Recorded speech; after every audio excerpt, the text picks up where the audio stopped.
Good afternoon. Hope everyone had a good lunch. And we're going to begin a packed afternoon with a next session. We decided to do more of a Q&A with the next three professionals in the field. First, I want to introduce Rob Lane, who is a colleague of mine, and we co-edited the book Design of Urban Manufacturing that came out in 2020. And he is a urban designer, planner, and a fellow with the Regional Plan Association, and he's based out of New York. Then I'd like to introduce Susan Wiviot, who I'd never met before, but I've always admired. She is the CEO of The Bridge, a wonderful nonprofit that works with people with different abilities, as we've learned yesterday. And Brian Coleman, who I've known for years and always admired his ability to transform numerous existing vertical urban factories, as we talked about, into new mixed manufacturing spaces in primarily Brooklyn and Queens. But he's also advised many other groups who have been interested in doing this. So welcome, and we'll start with, I think we'll bring them all up. And who would like to run the PowerPoint? Do you want to? My mic. To get in with the easy. God, I can't run it. I'm Susan Wiviot. I'm the CEO of The Bridge. Nina asked if this was a long presentation, and I said it looks long, but it's not. The organization that I run works primarily with people with serious mental illness, many of whom often have substance use issues, have been incarcerated and homeless and hospitalized. So that's our population. You can just get a sense of some of the numbers here. We have 1,500 people living in our housing. We developed, own, and operate 26 buildings around the Bronx, Manhattan, and Brooklyn, and we have 650 new units in development. We also work with a lot of other people in community-based programs, wraparound teams, outreach teams, and other sort of intensive services for people with a serious mental illness. Brian. Afternoon, I'm Brian Coleman from the Greenpoint Manufacturing Design Center, GMDC. We're a nonprofit developer that owns, manages, and develops industrial space to keep small manufacturers and their good jobs in New York City. We currently have 6 buildings with one under construction, the project Susan and I are here to talk about. We house over 125 businesses and 700 jobs. The average salary of one of the jobs in our buildings is $55,000 a year. So this is the project. We were just actually talking about how we managed to get into this together. We had been sort of circling properties in East New York separately for quite some time. And in one of those moments that you sometimes live to regret, we, meaning The Bridge, purchased this really large site without exactly knowing what we were going to do with it. This is the first time this has been done in New York City, which is ground floor light manufacturing with housing built on top of it. And you can see, I'm not going to read it all to you, but you can see the number of units that we'll have and the square footage of the ground floor manufacturing space. And it will be 50% affordable housing, so units available to people with between 30 and 70% AMI. And the other half will be clients that require supported housing, which is our population of people who are seriously mentally ill. Do you want to do this one, Brian? Go ahead. Well, it's a unique model, as Susan said. It hasn't been done before in New York City. It's interesting. The actual configuration of this project will be a condominium because of the diverse funding sources that both The Bridge and GMDC brought to the table. They couldn't be mixed, so the ownership structure had to be a little bit outside of the box. It'll be residential, again, as Susan said, 50% supportive, 50% affordable, with a small community facility that might be a medical facility, or the communities ask for a credit union or some sort of financial institution. That's still under consideration. This project, once Susan's organization and ours came together and basically had a handshake that we'd like to move forward, and Susan was bold enough, as she just said, to go out and purchase the property. It took us about 4 years to go back and forth with city planning, and more importantly, with the New York City Department of Environmental Protection, to see how we could safely develop 172 units of housing with 39,000 square feet of active, real industrial space below it. So we looked at under every stone and around every corner to make sure that we were developing a fine facility that would make the manufacturers comfortable and efficient, but at the same time, in no way at all, infringing on the rights of the folks that lived above us. So there was a whole series of back and forth with our engineers and designers so that we could develop a sophisticated ceiling system to avoid vibration and smells and any other things that might impede the ability of the folks who were going to live above our project on a day-to-day basis. So this was the development team. We did something that we don't usually do, which is we brought in a developer right at the beginning, a contractor, who would do the actual construction for us because it was complicated and because we were working with the City Department of Buildings and the City Department of Environmental Protection, trying to design a building with sort of all these different kinds of features, and then bidding it out just seemed like it wouldn't work. And actually, this has worked incredibly well. This developer works with a lot of nonprofits, does a lot of supported housing, and was really keen to try to understand how we could build this space on the ground floor. And they were sort of very involved all the way along with our meetings with the city, so that everybody understood how this building was actually going to be constructed and engineered. So this is the residential program. As I said, it's 50% supportive and 50% affordable. You can see the breakdown of some of the units. All it is basically different funding sources for subsidies. And then you can see the mix of units. The 85 studios are pretty much the supported housing, and then we have 1, 2, and 3 bedroom apartments.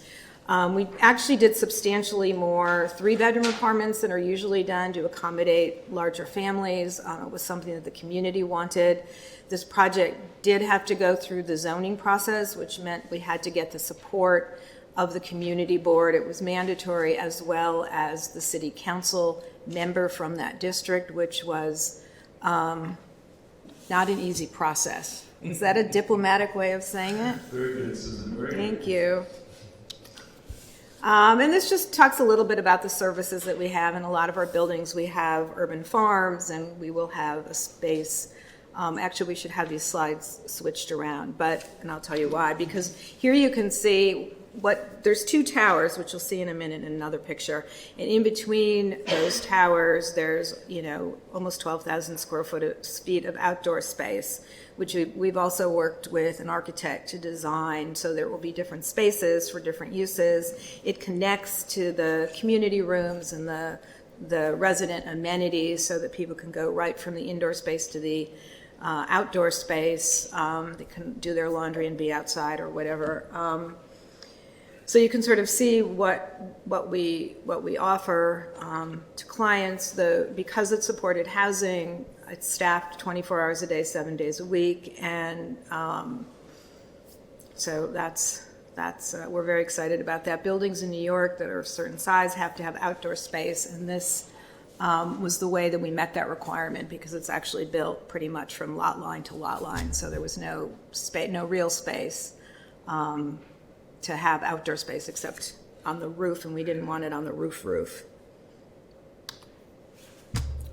So we'll have spaces from 12 to 6,000 square feet and now 39,000 square feet. And when I talk about manufacturers, I'm not talking about makers. We're talking about people that cut wood, bend metal, blow glass, real manufacturers, not people sitting with 3D printers. So again, it goes back to the notion of putting real manufacturers below 172 units. So I can't emphasize that enough. That's really where what makes this project work is all the due diligence that our whole team put in to make sure that we can live peacefully and quietly together.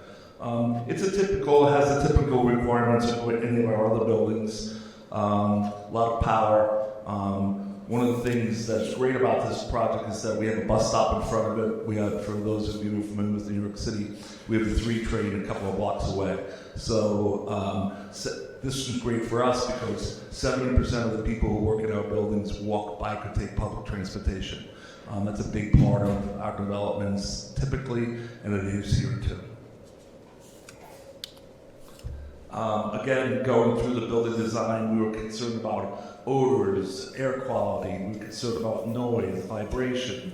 For the first time, we had inoperable windows in one of our buildings. For the first time, we have central air conditioning in one of our buildings. And we did that so that any noise, gases, smells, odors, and whatnot wouldn't come up from the ground floor to the units, to the 5- and 6-story buildings that sit above us.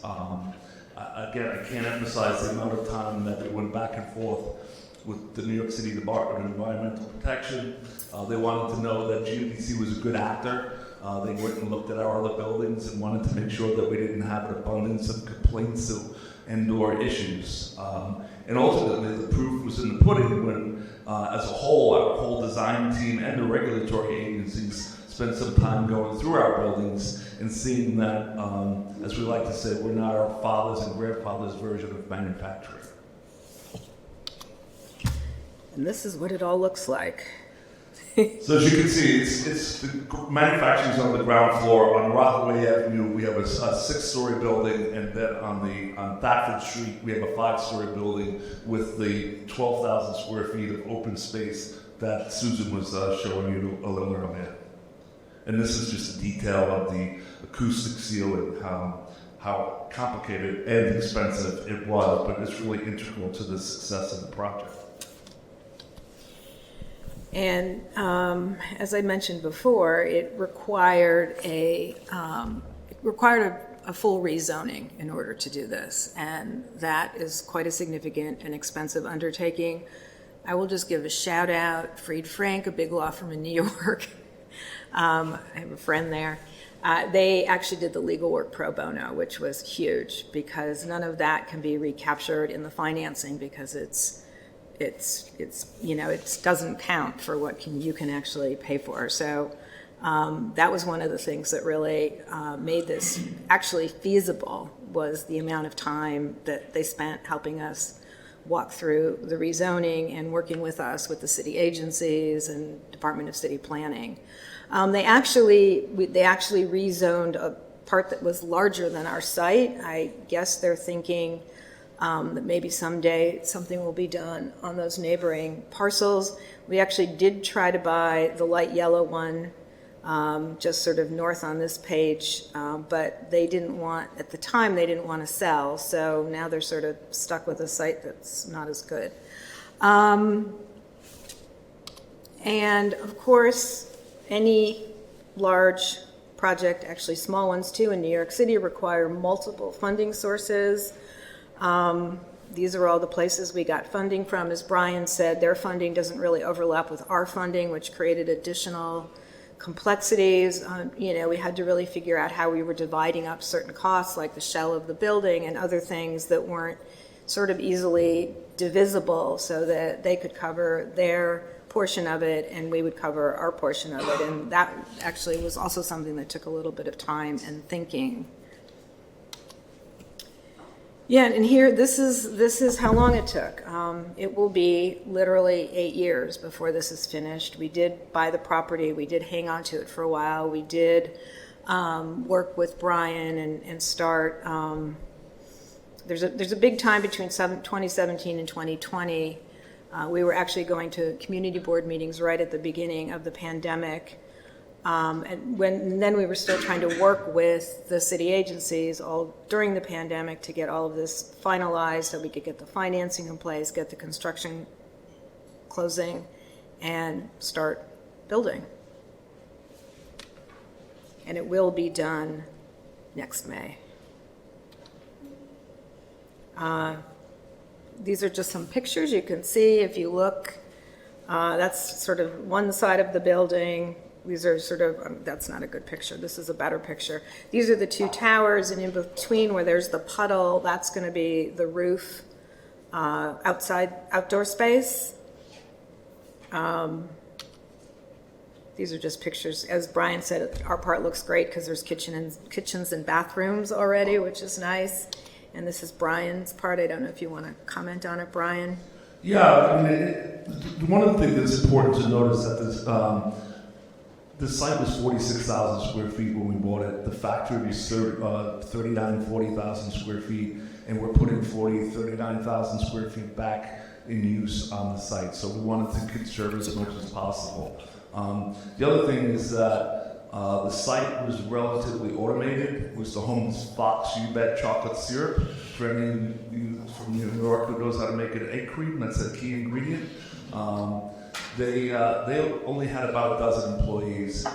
We will have almost 40 people working in our section in the industrial part, and Susan, you'll have 25 or 30. So we're going to go from about a dozen jobs on the site to about 60, which is a big improvement. The old building was a dilapidated one-story building with a kind of ugly lot next door. And now we have a really handsome building that the community is proud of. The old building had a loading dock across the street from the school that's adjacent to us. Now the loading dock is on Rockaway Avenue. So it's just be a much more pleasant facility at the end of the day for the community. So, sorry. So this is incredibly exciting. I have to say I haven't seen this project before, but I feel like we have actually been talking about projects like this forever. And I guess I have a bunch of questions, new questions, different than your presentation based a bunch of questions that you talked about, but none of the questions, new ones that I have. But I guess one issue is why doesn't the market create these spaces? Why does it take as much subsidy and as much care and feeding as it does? And there's clearly a gap between what the market wants to create and our objectives in projects like this. And so I'm wondering if you could talk about what role is that you feel like being a non-for-profit, mission-driven, being a non-for-profit, mission-driven organizations, that enables you, what are the things that you do in that role to help close the gap between what the market would do on its own, which is probably nothing like this ever, and our aspirations for these kinds of projects? Well, I'll jump in quick. I don't think the market would ever build this for a variety of reasons, including its cost, return on investment, location, the amount of time, the planning that went into this, and I think just capital would be utilized in another way to get a quicker and bigger return. So that would be my general statement. I do think that a project like this requires the entities to be nonprofits. When Susan and I and Carol and our staffs met, we knew that there was kind of a kindred spirit between us. GMDC had been approached many times about being what I call window dressing on other projects where for-profit developers wanted to rezone a manufacturing site and keep a little kitschy corner of it for manufacturing. That really wasn't what we don't like to be used as window dressing. When we developed a partnership and an understanding between us, we had an appreciation for each other's mission, and I think that's what ultimately made the project a success. I mean, I would say a lot of the same things. I can't imagine a private developer trying to sell or rent at high prices apartments that are on top of, unless it's been done a million times before, that are on top of manufacturing space. I just don't see that it would happen anywhere in New York. And the other thing is, a lot of our housing, most of it is in what, might be in much lower income neighborhoods. We're not building in places that for-profit developers are really interested in because they probably don't think they can get the return that they need. It's not really cheaper for them to build. It's not really cheaper. Maybe the cost of land is a little bit cheaper to build in a lower income neighborhood, but everything else costs the same. So if you want to get a bigger return, you're not going to get it doing that. I think being nonprofits, and there's sources of money for nonprofits to build affordable and supported housing that allow us to do something like this. And people, all through government, people were really excited about this. They really wanted to do it. They wanted to make it work. There's a lot of resistance to rezoning manufacturing property as residential, even though the idea that any large manufacturing is going to come back to New York is sort of not really true, but a lot of the manufacturing sites have been used for actually self-storage is a big thing. And so people were very excited to actually use the manufacturing space, so to speak, for real manufacturing and not for self-storage. One of the things I thought was interesting is that in last night's presentation about the vertical farming, bird partners are also special populations, somehow or another. And so I think it's interesting that you also, this partnership is also around manufacturing and the special population. Why wouldn't there be a model where there was the same ground floor of manufacturing completely isolated to various ways, house and luxury housing? Physically, I think this product is proving that it could be. I think there's a practical aspect that most people would not want to live above the factory, no matter what I told them prior. They would be willing to live above a steakhouse, an expensive steakhouse that might smell more than the power manufacturers. But I think the notion of mixing luxury and manufacturing would be a foreign concept for most people, at least in New York City. It really hadn't been done, so there wasn't, we've really, I think, worked out the ways in which it could be done. I don't think there's anything that would stop anybody from doing this except sort of the practical reality of it. The other thing that you snuck in, which undercuts something I found myself saying right about the manufacturing put the uses and talking about 3D printers and all this stuff. You made kind of a point of saying this is real manufacturing. This is people with hammering nails and but I wanted to push back a little bit and say, manufacturing, this is one of the reasons why regulating is so difficult. Manufacturing is changing very rapidly. It is. And so why, how important is it even to make still the distinction between the manufacturing, so hammer nails and cut steel, and people who are doing things with 3D printers? I'll tell you why. Levels of education. More than half of our tenants, employees speak English as a second language.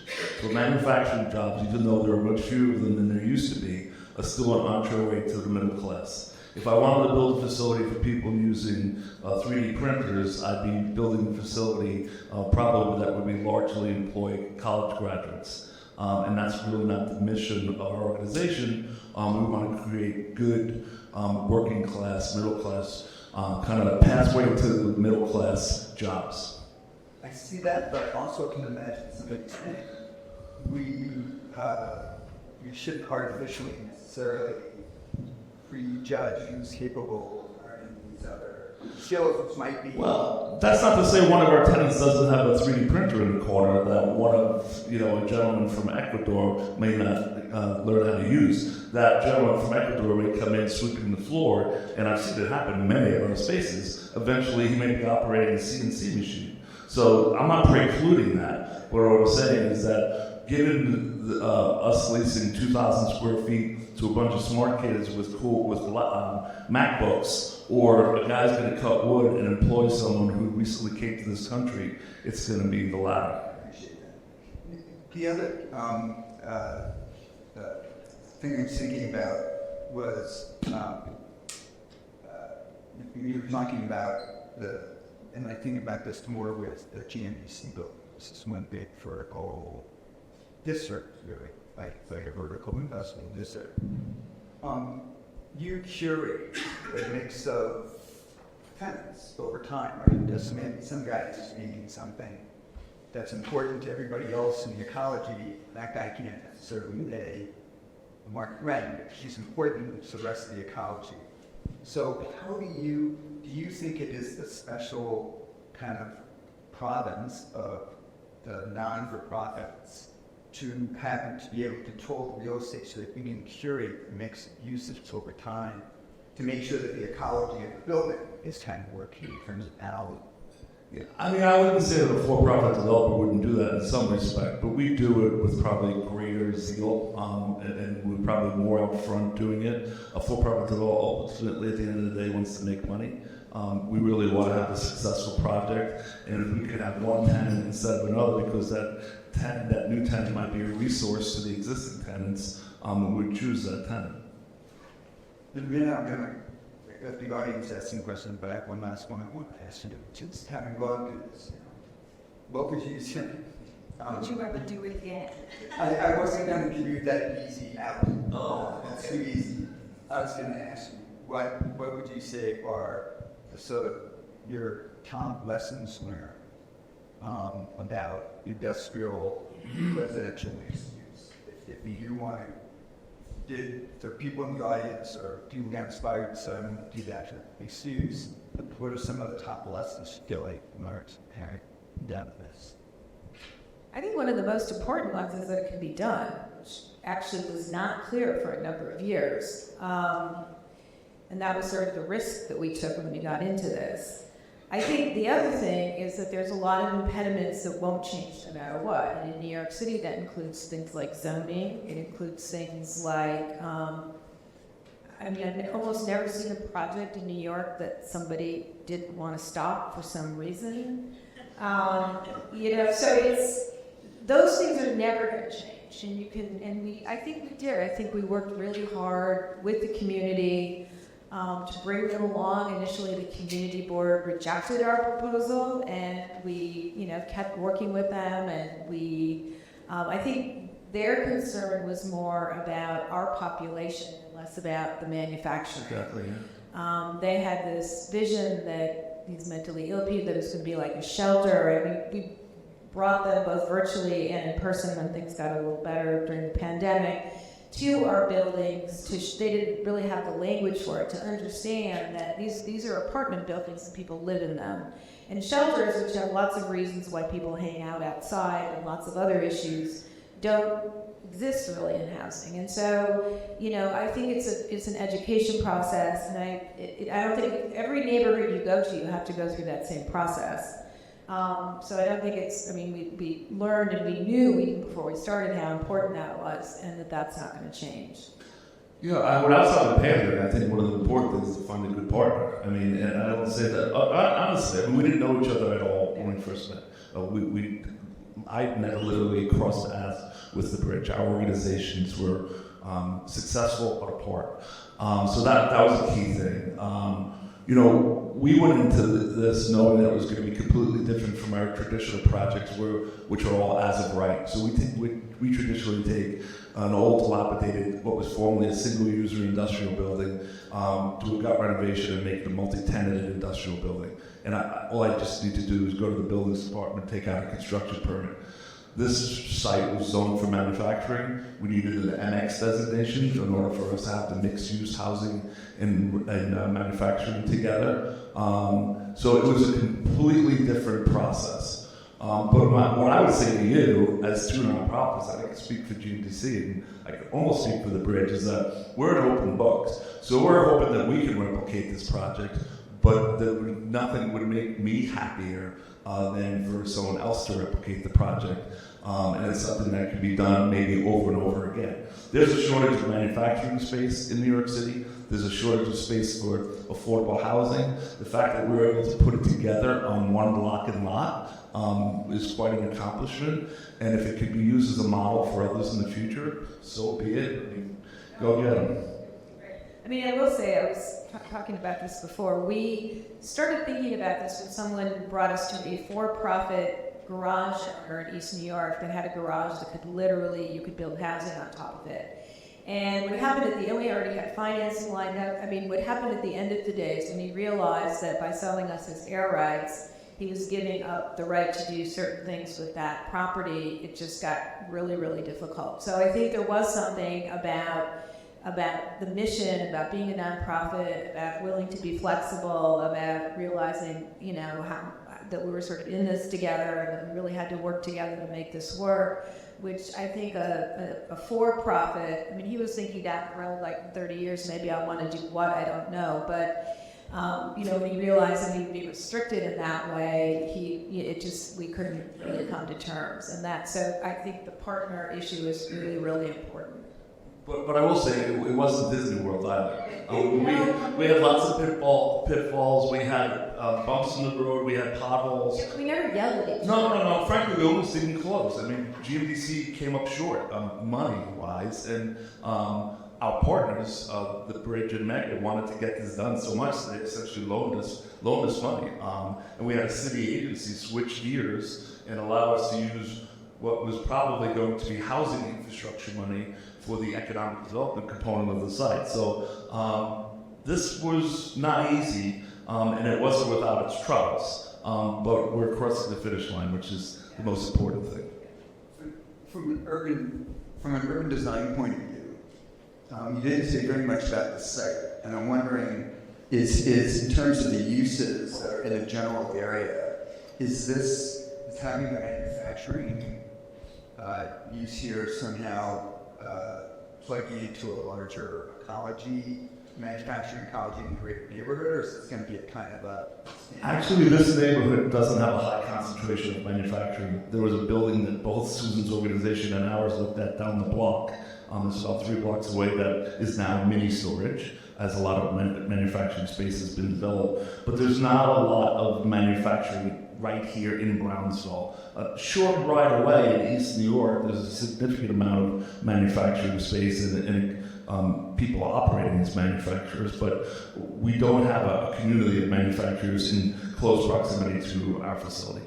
I mean, you can't really tell from the picture, but we did really try to contextualize it within the neighborhood. There's one tower that's shorter than the other tower. It's across the street from a school. We were very careful about where we put the entrances to Brian's space so that we weren't, you know, as you said, there was a loading dock right across from the school, which was really worrisome. So you really tried to work within the context of the neighborhood. And the little, well, you can't see it anymore, but there was in the corner, there's something that looks like trees, and it is trees because it's community, city-owned, small park, community garden, and we've been working with them around fixing up, you know, aspects of the garden for them. So we really have tried to work with the community, and when we designed the building, we tried to be thoughtful about what it looked like in the context of the neighboring spaces. Is there a sort of a economy scale for this? Can the city project be half as big or twice as big?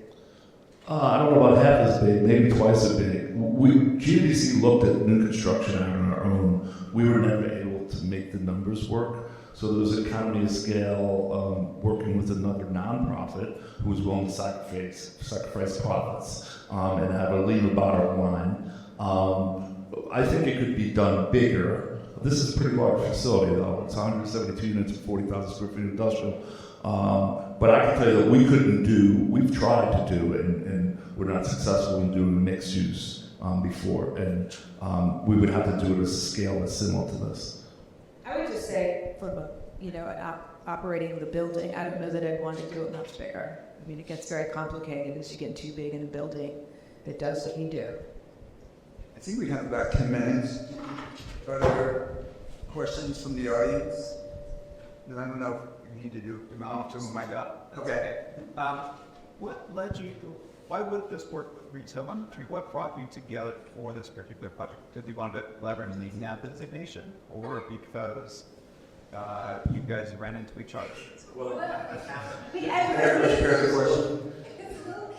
I mean, I was intrigued by the idea. We're always looking for development sites. It's not so easy to find development sites that we can afford.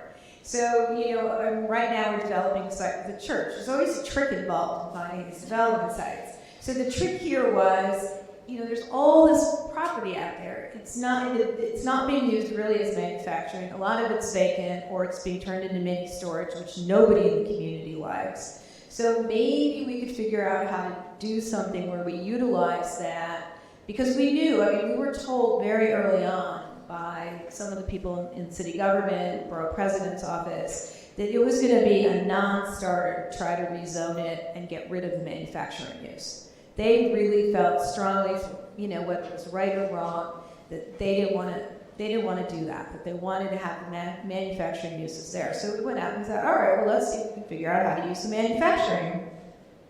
Unfortunately, we're the only person in the room, so we had a strong advocate. The deputy borough president at borough, a woman named Diana Reyna, was a big advocate for manufacturing, and then it was kind of a mutual friend that introduced us.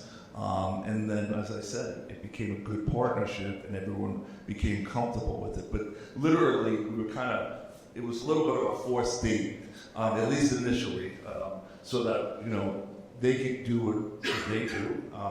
And hey, we're going to keep manufacturing there. And at the end of the day, it's a win-win. Other questions? There was one up down the balcony. Curious.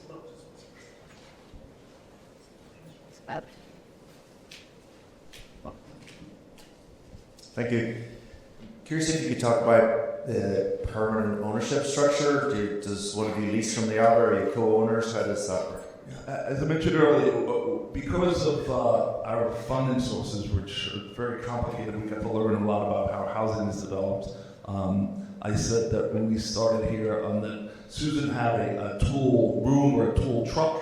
In terms of funding sources, we had a tool pouch. But unfortunately, our little pouch's funding couldn't be mixed with Susan's funding. And so we came up with a creative way of creating a condominium.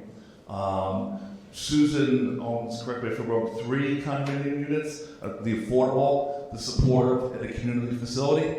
And GMDC owns the 39,000 square foot industrial condominium. And, I would say, since we're each owners, this is sort of, a lifetime partnership, so to speak.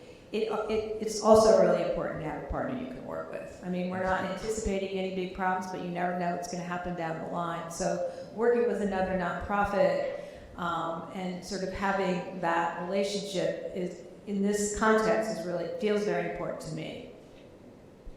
Exactly.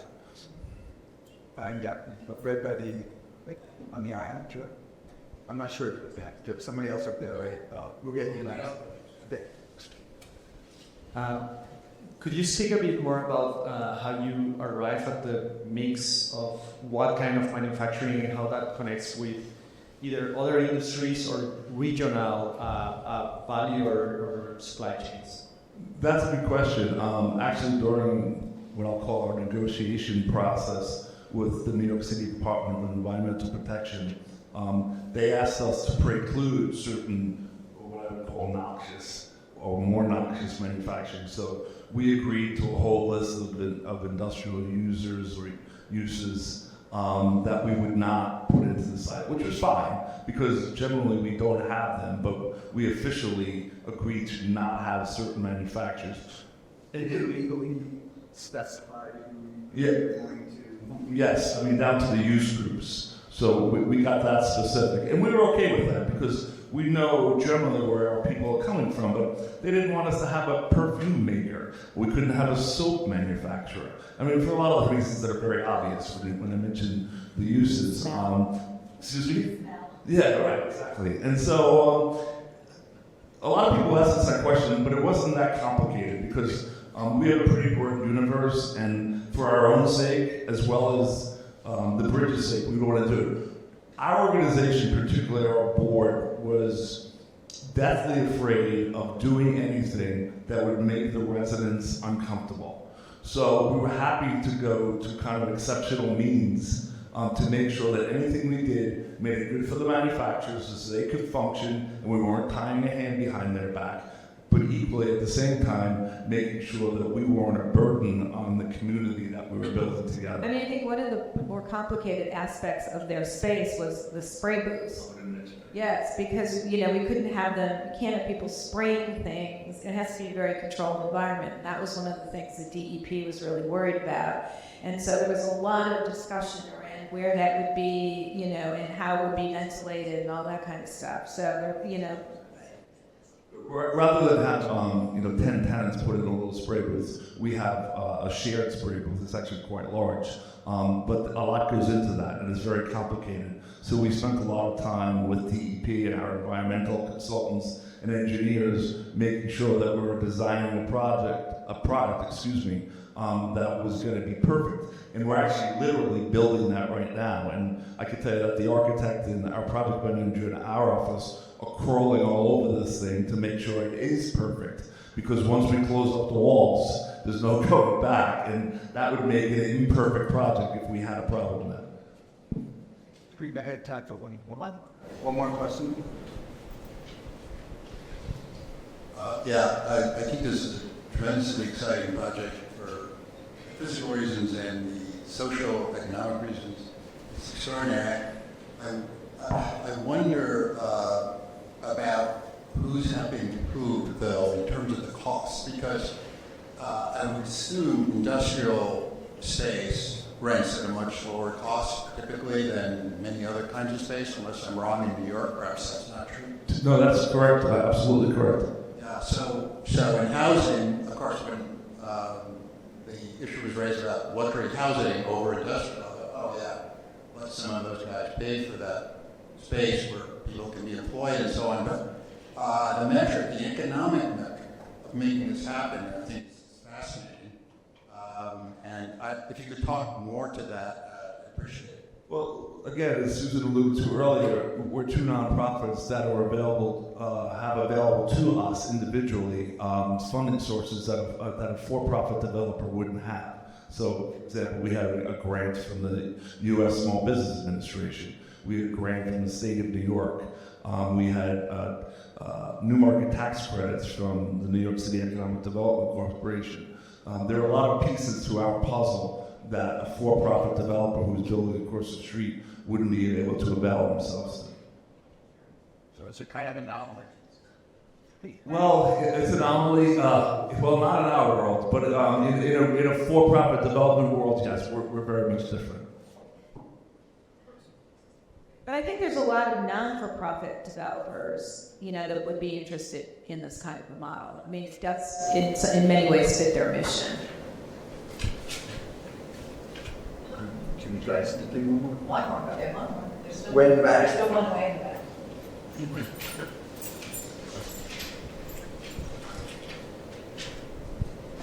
This is a question as a condominium structure, and I'm assuming you guys have bylaws between yourselves. Just like a traditional condominium, yes. So when you're talking about all these rules that were kind of imposed upon you as one entity by DEP or other outside agencies, then were those written into your bylaws, or are they just addressed by outside governance? And then do you then add additional bylaws for your own concerns as well? And was that kind of a one-sided arrangement where the people living here, the residents, would want this, don't want this, and the industrial is the problem, and all these rules to control industry, and the people living there kind of just live there? Well, not everything's in place yet. The condominium actually doesn't exist It's good. It's being created as we speak, because we needed one entity to be the construction entity and the bridge is that. But to go a little further down the road, the requirements that are being put on the manufacturing side will be incorporated into the condominium documents so that it's universal. If Brian Coleman left GMDC tomorrow, our organization would still have the same responsibilities because it would be written into the formal documentation that's going to operate the condominium.